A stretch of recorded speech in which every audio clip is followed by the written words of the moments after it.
Hello everybody, this is our first video on Payne's Page Turners, and we are going to finish the chapter we started today before you all had a great time drenching me with the Dunkett hat on today at our party. So if you'll remember correctly, Kate had just asked the boys, "What are you doing anyway?"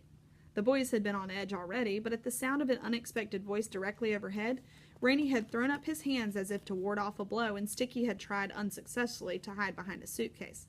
With a sheepish grin, Rainey slid a chair under the gap. A moment later, Constance's tiny feet appeared, then the rest of her body as Kate, hanging by her legs from a beam, lowered her carefully to the chair. The boys helped her to the floor, while Kate secured her rope to the beam and climbed down to join them. "Don't bother thanking me," she said to Constance, who was scowling and brushing insulation from her clothes. "Why should I thank you? You dragged me up into the ceiling through a heating vent, crawling through spider webs in the dark across all these hard boards saying, 'Don't put your knee there. You'll fall through and break your neck.' And 'Don't breathe so loudly. Someone will hear you,' until my heart's in my throat and my knees are killing me. And you expect me to thank you?" "Not at all," said Kate. "I was happy to do it." Constance's eyes seemed ready to pop from her head. "Did you ever consider just walking down the corridor?" Sticky asked. "I figured we'd better have a hidden entrance," she replied, "in case we want to meet secretly. I'll bet those executives are always patrolling the place. I don't like them a bit. Jilson made fun of my bucket, and she kept calling us little squirts and bossing us around. I thought Constance was going to bite her leg off." "I considered it," Constance said. "She's a tough-looking one, though," Kate reflected. 6 feet tall, arms like a gorilla, and ties her ponytail with wire. Probably uses it to strangle kids who cross her." "Let's be sure not to cross her then," Rainey said, then told them what Jackson had said about messengers. "Jilson told us the same stuff," said Kate. "So the voice we heard on the television must be some messenger kid, right?" "It must be, and it sounds like the other students don't know much about what the messengers do. They don't get those secret privileges until they become top students. That means we've got to rise to the top, and fast, so we can become messengers and figure things out as soon as possible." "Why don't we poke around and figure some things out for ourselves right now?" said Kate, who had a passion for poking around. The others agreed, and so Kate fetched a rope and replaced the ceiling panel, and they set out down the corridor. Hurrying to keep up with Kate, who always moved in high gear, Rainey was almost to the dormitory exit before he noticed Constance wasn't with them. They all went back. Constance just stood outside the boys' room, pointing at a patch of mildew on the ceiling, and wrinkled her nose. "That's disgusting. I mean, that's nasty. I hate mildew." Constance," Rainey said, "we're in a hurry, remember?" They set out again, this time keeping an eye on Constance, but aside from being easily distracted, Constance was an intolerably slow walker. When they urged her to hurry, she obstinately refused. When they let her fall behind, she was irritated they didn't wait up. "It's not my fault my legs are shorter than yours," she complained. "I can't be expected to walk so quickly." "How about if one of us lets you ride piggyback?" Rainey suggested. "That's stupid," Constance said, but in the end she let Kate hoist her up, and in this way at last they made it out of the dormitory and into sunlight.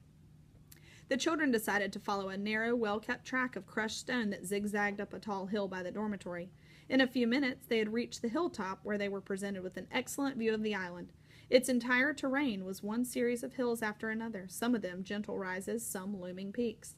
The children gazed down upon their new school. The Institute's gray stone buildings were so similar to one another and so closely packed it was difficult to judge precisely where one ended and another began.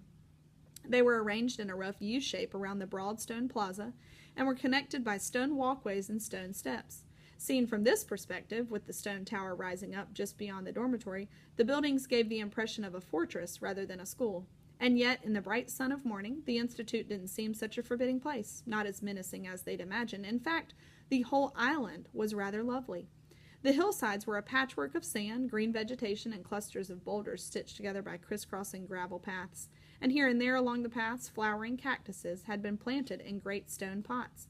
An energetic brook ran down from a nearby hill, following its course over and around the stones, sometimes spilling in miniature waterfalls as it made its way to the island shore.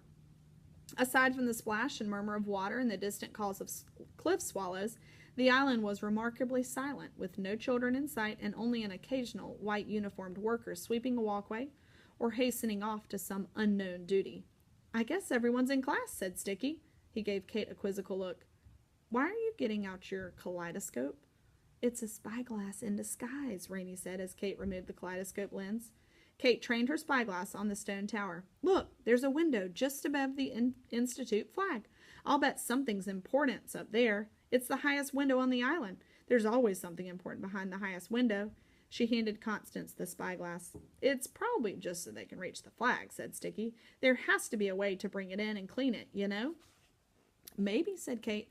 It would be simple enough to sneak in and find out. The window's not as high as it seems, not if you were on that hill.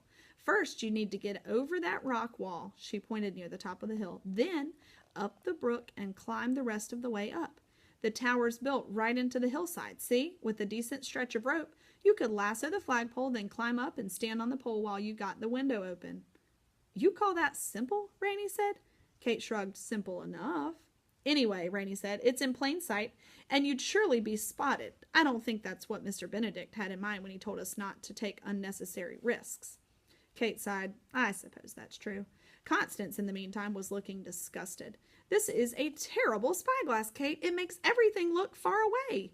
Kate turned the spyglass around and handed it back to her. The children lingered on the hilltop for some time. It was pleasant up there, with the grand view and the breeze, and though none of them said it, they were reluctant to go back down and meet the executives again. Kate was more reluctant than any of them, not because she feared being caught as a spy, though, like the others, she was nervous about that, but because she hated to stop exploring. Exploring was what she did best, and Kate liked always to be doing what she did best. Not that she was a bad sport. In fact, she was a very good one, and she rarely complained. But Kate had spent all her life, ever since her father abandoned her, which affected her more than she cared to admit, trying to prove she didn't need anyone's help, and this was easiest to believe when she was doing what she was good at. So when Sticky anxiously suggested they head back, Kate couldn't help heaving another sigh. Everyone else felt like sighing too, however, so no one asked Kate what hers was for. Rainey helped Constance climb onto Kate's back, and the children began making their way down to the dormitory. Kate kept a hopeful eye out for anything unusual, but unfortunately, there was nothing to see except boulders and sand and swaths of green vegetation. Halfway down the hill, Sticky stopped. That's odd. Kate's eyes lit up. She glanced all around. Something's odd? What's odd? Sticky pointed several yards off the path toward a lush green bed of ivy, or something like ivy, covering the ground near a cluster of boulders. See that ground vine with the tiny leaves? It's a rare plant called drapeweed that flourishes in thin soil. Oh, boy, said Constance, a rare plant. Kate's face fell. What I was going to say, Sticky persisted, is that some of it was planted more recently than the rest. Mature drapeweed develops a woody brown stem, but young drapeweed has tender green shoots. Otherwise, they look the same. The others peered at the drapeweed, trying to make out the shoots and stems beneath the dark green leaves. It was true. A large patch in the middle was different from the rest, although the difference was so subtle, only a botanist, or Sticky, would have noticed it. What do you think? Said Constance. Maybe something's been buried there. Or somebody, suggested Kate. She looked at Rainey. Shouldn't we check it out? Rainey was pleasantly surprised. He still wasn't used to other children wanting his opinion. I think so, he said after a moment, but let's be careful. Careful about what? Kate said. It's a plant. I don't know. It makes me uneasy somehow. It's probably nothing, said Sticky, who began to think he shouldn't have said anything. He followed the others off the path. Maybe some of the vine developed fungus and died, and a gardener just filled in the bare spot. Drapeweed is prone to fungus. The others stopped at the edge of the drapeweed bed. It was about twice the size of a living room rug, and to Kate at least about half as interesting. Looks like a patch of ivy, she said, hitching Constance higher on her back. Does it give you a rash? No, it's perfectly harmless, Sticky said, walking toward the middle of the bed. Kate and Constance moved to follow him. I'll pluck a younger shoot and show you that in the next moment the drapeweed seemed to swallow him. And that's the end of our first chapter.